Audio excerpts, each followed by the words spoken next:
ازيكم حبايبي؟ عاملين ايه؟ يا رب تكونوا في احسن صحه واحسن حال. معاكم كريستينا من قناه دبري وفري مع كوكي.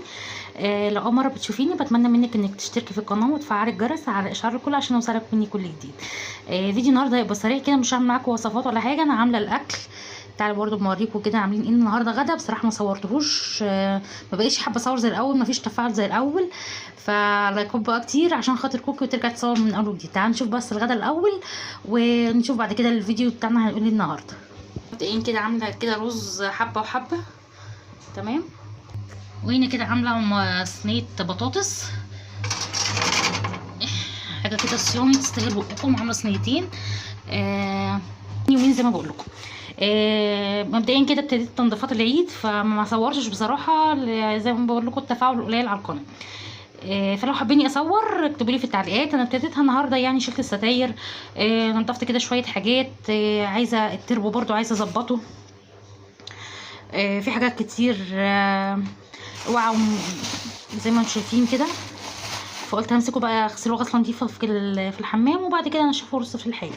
بصراحه لقيت ان الجو حرر وحرر بطريقه صعبه، فحسيت ان كل الحاجات دي هتبوظ لو حطيتها في التربو بكميات. فانا طلعت الحاجه هنا كده زي ما انتم شايفين، تمام. هبتدي انضف تنظيفه حلوه، وبعدين كل الحاجات اللي عندي هبتدي ارصها في حاجات زي كده. يعني مثلا هنا لسان عصفور، شعريه، عدس، فول، تمام. هبتدي اشيل كل الحاجات ديت واحطها في التلاجة، لان الصوص بصراحه لو قعد الحاجات دي بكميات فخساره يعني، تمام. يعني متهيألي مش هيجراله حاجه لو سبته بره، مفيش مشكله. الحاجات اللي هي المتقفله، السمنه والحاجات دي، الخل، تمام. في هنا برضو اللي هو الخميره برضو هسيبها. مش عارفه اذا جابت كميه كبيره بصراحه، فانا مش عارفه اذا كنت ادخلها التلاجة ولا لا، بس هكتبوا له برضو في التعليقات. فهسيبها بقى علينا شويه كده قبل ما ايه، هشوف ارائكم ايه. هدخل بقى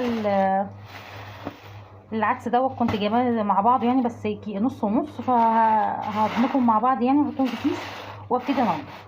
فيلا بقى جدعاني كده وامسكي حاجه حاجه كل يوم، وشجعوني معاكم برضو، لان انا باخد برضو منكم افكار وباخد منكم تشجيع. ففيديو النهارده انا بس كنت حابه اقول لكم حكايه ان الجو حرر، وابتدوا يطلعوا بقى الحاجات من التربو ومن الارفف بتاعه المطبخ وحطوها في التلاجة، لان الجو حر وخساره الحاجه بتبوظ والحاجه غاليه الايام دي. بس كده الفيديو بتاع النهارده، يا رب تكونوا خدتوا منه فكره ولا صغيره. اشوفكم على خير في الفيديو الجاي. هستنى تعليقاتكم والكومنتات بتاعتكم الحلوه والتشجيع بتاعكم. اشوفكم على خير، مع الف سلامه، باي باي.